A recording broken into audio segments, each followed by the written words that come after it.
आज बन रही है बिरयानी बगैर चिकन के, और इसमें चिकन तो नहीं होगा लेकिन इसमें खुशबू होगी और जायका होगा, और उसके लिए हम क्या क्या मसाले डालेंगे और क्या क्या सीक्रेट इंग्रेडिएंट डालेंगे। अस्सलाम वालेकुम, welcome to love to cook, you can do it, the best place for easy cooking.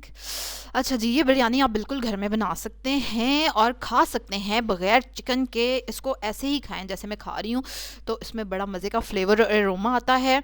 और इसके अलावा शादियों पे जो दाल के साथ उन्होंने चावल बनाए होते हैं और कौरमे के साथ जो सादा चावल बनाए होते हैं ना, वो इसी टेक्निक से बनाते हैं जो कि नाई नहीं बताते आपको, और वो मैं आज बताऊँगी। यस, चलें जी शुरू करते हैं काम। और इसमें है 3 टेबल स्पून ऑयल और 1 टेबल स्पून है अदरक के स्लाइसेस, अदरक के स्लाइस। तो ये तो हो गया पहला सीक्रेट मसाला, अदरक डालना है आपने, ठीक है। अब उसको अदरक को हमें ब्राउन होने देना है। और अब हम डिस्कस करेंगे गरम मसाला जो कि हम डालने वाले हैं, जो कि काफ़ियों को पता होगा, डलना ही है। 1 बादियान का फूल है, आधा टीस्पून ज़ीरा है, 2 हरी इलायचियाँ हैं और 2 दालचीनी की स्टिक्स हैं, थोड़ी सी काली मिर्चें हैं। ये 2 से ज़्यादा आपको स्टिक्स लग रही हैं, कोई बात नहीं, आप डाल सकते हैं, मुझे अच्छा लगता है ज़रा इसका फ्लेवर।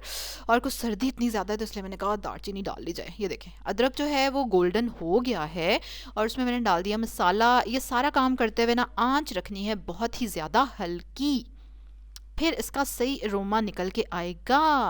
और अब मैं आपको बताऊंगी नेक्स्ट सीक्रेट मसाला जो हम इसमें डालने वाले हैं।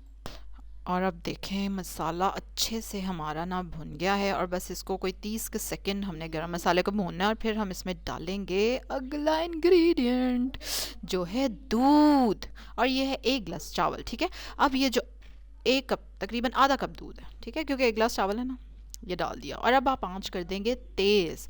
और अब हमने दूध को इसमें खुश करना है, दूध का पानी खुश कर देना है, बिल्कुल ये देखें इस तरह से। और इसकी जो खुशबू आएगी ना, और बस ये आप चख के बताएंगे कि आई है देग वाली खुशबू के नहीं। अब्दुल मोहित बेटा चुप कर जा। अब इसमें पानी डालेंगे, और पानी आपको पता है कि चावलों में मैं नाप के डालती हूँ। 1 गिलास चावल है तो 2 गिलास पानी मैंने इसमें डाल दिया है। आधा टीस्पून नमक, ये मैंने अपनी मेजरमेंट्स करके रखी हुई हैं, इसलिए आप भी जब चावल बनाएं तो ज़रूर उसको मेजर करें कि कितना पानी डल रहा है और कितना नमक डल रहा है। इससे बार बार चावल ख़राब नहीं होंगे और बार बार नमक तेज़ या कम नहीं होगा। मेरा हिसाब ये है, 1 गिलास चावल, 2 गिलास पानी, आधा टीस्पून नमक, आधा टेबल स्पून। फिर उसके बाद आंच तेज़ रखनी है आपने जब तक कि पानी खुश्क हो जाए। और ये 2-3 स्टेजेस आपने देख ली हैं। पानी अब देख रहे हैं आप खुश्क होने के करीब करीब है। इस स्टेज पे आप जो है चावल का दाना चेक कर लेंगे कि कितनी उसमें कसर है, वो कितना कच्चा है, बहुत ज़्यादा कच्चा है या थोड़ा कम कच्चा है, क्योंकि उस हिसाब से फिर आप दम लगाएंगे। और दम कितनी देर रखना है आपने। हाँ जी, चावल अभी कच्चे हैं काफ़ी, ठीक है, लेकिन खैर अभी इसमें पानी भी है, अभी ये पानी भी मैं खुश्क होने दूंगी। और उसके बाद फिर इसमें एंड पे आपने क्या डालना है, ज़रदा रंग। और अब आप देखें, ठीक है, पानी खुश्क हो गया, बिल्कुल खुश्क नहीं करना, थोड़ा थोड़ा पानी आपको नज़र आ रहा होगा साइडों पे। और अब आप ज़रदा रंग डालेंगे और ठक करके ढक्कन बंद कर देंगे।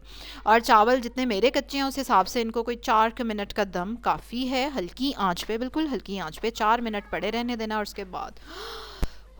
उसके बाद खुशबू चेक करें आप, ज़बरदस्त खुशबू आ रही है और ज़बरदस्त चावल हमारे पक के तैयार हैं। इनको आप गरम गरम एज इट इज़ भी खा सकते हैं, दाल के साथ खाएं, चिकन के साथ खाएं, बिरयानी के साथ नहीं खा सकते। चलें जी, इसी तरह की मज़े की रेसिपीज़ देखने के लिए सब्सक्राइब करें मेरे चैनल को, और अगर अभी तक नहीं किया तो बेल आइकन पे ज़रूर क्लिक करें, लाइक करें, इस वीडियो को शेयर करें। कल एक और मज़े की रेसिपी के साथ आपसे मुलाकात होगी। अल्लाह हाफिज़।